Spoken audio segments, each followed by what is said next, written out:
RTL Midi. Vincent Parisot, Sophie Orange. Invité d'RTL Midi, Florian Philippot, le vice-président du Front National. Bonjour. Bonjour. Bonjour. Et merci d'être avec nous pour réagir évidemment aux informations de Mediapart et Marianne qui dévoilent un rapport de l'Office européen de lutte contre la fraude, l'OLAF, transmis en juillet dernier au président du Parlement de Strasbourg. C'est un rapport sur les assistants parlementaires de Madame Le Pen qui conclut que pour 2 d'entre eux, la réalité du travail n'est pas démontrée, le préjudice évalué à 340 000 €. Et il est donc écrit, selon Mediapart et Marianne qui publie un document, que Marine Le Pen a reconnu devant les inspecteurs de l'OLAF qu'elle avait salarié fictivement son garde du corps Thierry Légier d'octobre à décembre 2011 pour un montant de plus de 41 000 €. Alors, tout à l'heure, Marine Le Pen a nié avoir avoué quoi que ce soit. Vous confirmez ce que dit Madame Le Pen? Elle a jamais rencontré les enquêteurs de l'OLAF? Oui, tout part en réalité d'une fake news, d'une fausse info de l'AFP qui a écrit absolument n'importe quoi. Marine Le Pen n'a jamais rencontré le moindre enquêteur de l'OLAF, elle n'a jamais reconnu quoi que ce soit.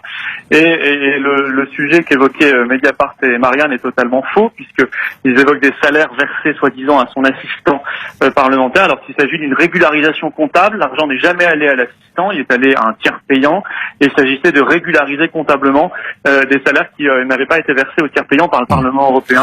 Tout cela s'était fait en transparence et c'est vraiment incroyable d'avoir monté une affaire qui ne repose strictement sur rien. Mais justement, l'OLAF dit qu'effectivement, Monsieur Légier n'a pas touché cette somme. Alors peut-être il s'agit d'une régularisation, mais en même temps, l'OLAF écrit, encore une fois, que le contrat de travail présenté par Madame Le Pen, le contrat de travail de Monsieur Légier, serait un faux pour un emploi fictif. Ça aussi, c'est écrit noir sur blanc. Est-ce que Madame Le Pen a présenté un faux contrat de travail, quitte à ce que ce soit pour régulariser, comme vous dites, une situation?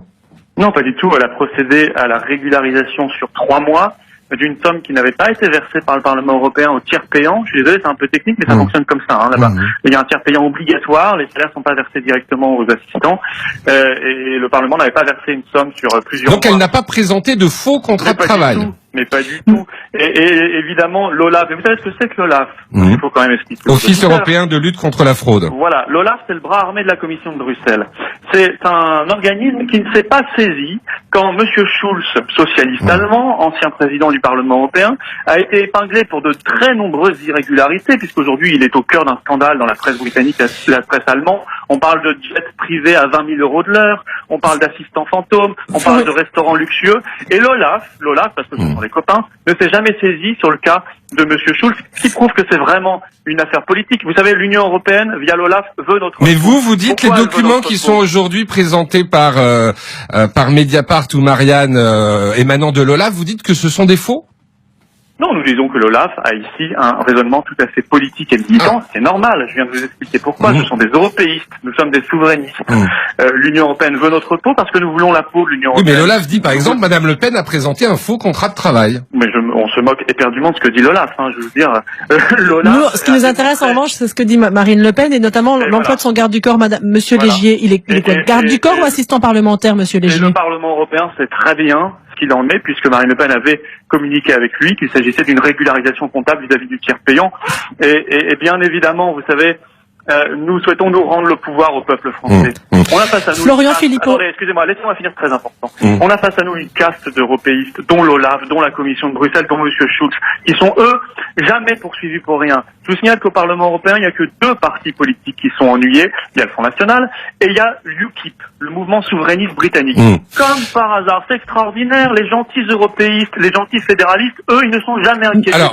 Alors Monsieur Philippot... Quand Monsieur Schulz est au cœur d'irrégularités graves, selon la presse britannique et la presse allemande. En tout cas, Madame Le Pen n'est pas la seule aujourd'hui à être embêtée sur des questions d'assistants parlementaires, reconnaissez-le. Alors on va parler de l'autre assistante parlementaire qui pose problème, Madame Griset, qui est très proche de Marine Le Pen depuis des années. Est-ce qu'elle a vraiment été son assistante parlementaire pour le Parlement de Strasbourg entre fin 2010 et début 2016? Au Parlement de Strasbourg, ils disent qu'ils ne l'ont même jamais vu rentrer dans le parking. Ouais, mais écoutez, bien sûr qu'elle l'a été. D'ailleurs, tous vos confrères la connaissent. Ça fait 20 ans qu'elle travaille avec Marine. Ça fait 20 ans qu'elle est son assistante. Ça fait 20 ans que... Est-ce qu'elle est allée à Strasbourg? Mais bien sûr. Et je vais vous dire... D'ailleurs, vos confrères pourraient le confirmer. Mais qu'elle soit une proche et qu'elle travaille avec Madame Le Pen... Qu'elle est son assistante depuis 20 ans. Son assistante personnelle. Et personne, mais bien sûr, et personne ne peut démontrer le contraire. Et quand Mais pas son assistante parlementaire. Bah, excusez-moi, faites la différence, excusez-moi. Vous êtes capable, vous, de faire là, vous parlez à qui? Vous parlez au député européen que je suis ou vous parlez au vice-président du Front que je suis? Vous parlez aux deux. Alors écoutez, Marine Le Pen n'est pas de 8 Je heures vous ai à présenté comme vice-président du Front National. Oui, c'est ça. Bah, je vous annonce, si vous ne le saviez pas, que je suis aussi eurodéputé. Et je le suis en ce moment où je vous parle. Et Marine Le Pen n'est pas de 8h à 9h présidente, puis 9h à 10h eurodéputée, puis 10h à 11h présidente du Front. C'est ridicule cette affaire, vous en convenez vous-même. On est en permanence, on a en permanence son mandat parlementaire et on a en permanence sa fonction au sein du Front National. Vous savez, la réalité de tout cela, c'est quoi? C'est que nous sommes des résistants face à l'oppression de l'Union européenne. Hier, nous avons voté contre le traité CETA de libre-échange avec le Canada, qui est épouvantable pour notre industrie et notre agriculture. Tous les représentants de Macron et de Fillon ont voté pour. Voilà, elle est là la réalité. Donc l'Union européenne a ses candidats, a ses petits valets, ils s'appellent Monsieur Macron, Monsieur Fillon et d'autres, mais nous sommes en résistance face à Mais c'est pas cette affaire qui explique, c'est pas cette affaire qui explique la grande discrétion du Front National depuis quelques semaines sur François Fillon? Moi, je veux bien qu'on soit soi-disant en grande discrétion, mais j'ai dû faire 150 interviews sur le sujet et je lui ai même demandé de retirer sa candidature parce que j'estime qu'à cause de lui, on ne peut plus parler de fond, en tout cas pas assez. Or, nous avons 144 engagements à présenter sur le pouvoir d'achat, l'Europe, la sécurité, le terrorisme islamiste et nous continuerons de les présenter malgré les affaires de M. Fillon qui sont multiples et variées. Merci beaucoup, Florian Philippot, d'avoir été en direct sur RTL, d'avoir répondu aux questions d'RTL Midi. Merci beaucoup.